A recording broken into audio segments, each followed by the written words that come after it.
Sveiki.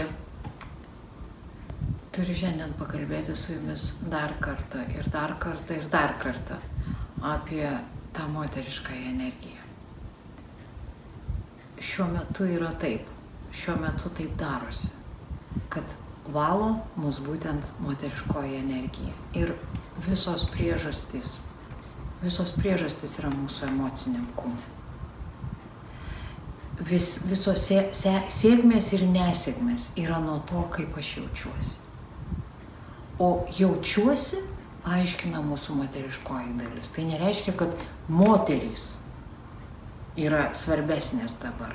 Ne, moteriškoji energija tiek vyrė, tiek moteriai. Nesvarbu, kokią išraišką tu turi. Vis tiek pagrindinė tavo gyvenime yra tavo mamos energija. Pabandykit tą suvokti, pabandykit išjausti, kaip jūs jaučiatės. Kiekvienu atveju, kai jūs kas nors įskaudina, kai jums pasako per didelę kainą, kai jūs apgauna, kai nuvilia, kai pralinksmina, kai jūs norit kam nors suversti kaltę, visada pažiūrėkit, kaip jaučiatės.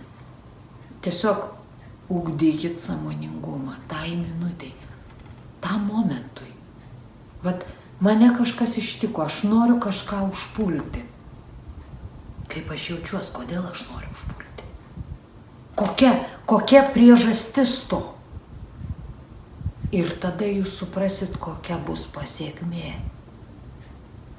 Va ta pasiekmė tai jau būtų kaip ir vyriškoji. Kas įvyks? Koks įvykis bus? Kokia bus fizinė išraiška to. Vat tiesiog pabandykite tą įsigilinti. Ne dėl to, kad kažkaip kitaip. Jūs patys matot, kad vyksta gyvenimas kitaip ir norit į kažką tai suprogramuoti. Nedarykit to. Nereikia to daryti. Nereikia į nieką programuoti. Mes esam sukurti kaip visagaliai. Tiesiog fiziniam kūne yra dvi energijos. Ir jomis reikia labai aiškiai, sąmoningai jas valdyti. O ne, aš esu moteris ir aš pievos nepjausiu. Aš esu moteris ir man patinka nupjauta pieva. Ir aš įkvepiu save, sakau, reikia kažkaip sugalvot, kaip tą pievą nupjauti. Va toks paprastas sprendimas, o ne paimti ir apkaltint, jis tingi nupjauti pievą arba dar kaip nors, ar ne? Lygiai taip pat tas vyras, jis negali įsiprasminti su ta pieva. Padėkit jam įsiprasminti. Padėkit jam rasti prasmę savo veiksmų.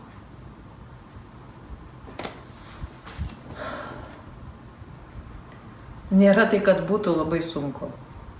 Baikit, jūs visą laiką jaučiat. Tiesiog sąmoningai niekada to nedarėt. Dabar jūs turite tą daryti sąmoningai. Kiekvienas jausmas yra kaip brangakmenis. Kaip durys, atsakymas. Atsakymas į kodėl aš taip gyvenu. Jūs, kodėl man nesiseka, kodėl manęs nemyli, kodėl aš pinigų neturiu, kodėl... Visi atsakymai yra va tame jūsų jausme. Kaip jūs jaučiatės, kokią energiją prisišaukėt, taip jūs tą ir turit. Ne kitaip, niekada kitaip ir nebuvo. Tiesiog tas mūsų sąmoningumo dydis buvo kitoks. Mūsų kaltinimai kitiem, visokie deginimai, šaudimai, visas tas smurtas, kurį mes darėm su kitais žmonėm, buvo dėl to, kad mes galvojom, kad jie kalti dėl to, ką mes patiriam. Niekas dėl to nekaltas. Nėra priežasties kitame žmoguje. Priežastis yra manyje ir dažniausiai mano mintyse. Čia kaip apsėdimas. Vat aš esu toks, darysiu taip, nes aš esu toks ir mano charakteris toks. Ir kas iš to? Pagalvok, tau blogai, nebedaryk tai. Tau blogai dėl to, kad tu darai taip, kaip blogai ir mėgaujasi. Pradėjom registraciją į šių metų gyduolius. Jie bus kitokie. Aš labai laukiu susitikimo su naujaisiais gyduoliais, su tuo, kaip mes kleisim, kaip tai skleisis, kaip tai valys, kaip tai vyks. Ir skatinu visus, kas jaučiat, kad reikia, kad galit, kad suvokiat, kas yra parapsichologija.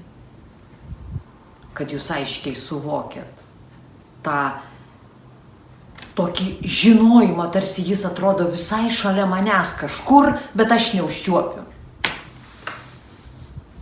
Tai laukiu tokių, noriu su tokiais dirbti. Ir sėkmės jums, sėkmės jaučiant. Iki.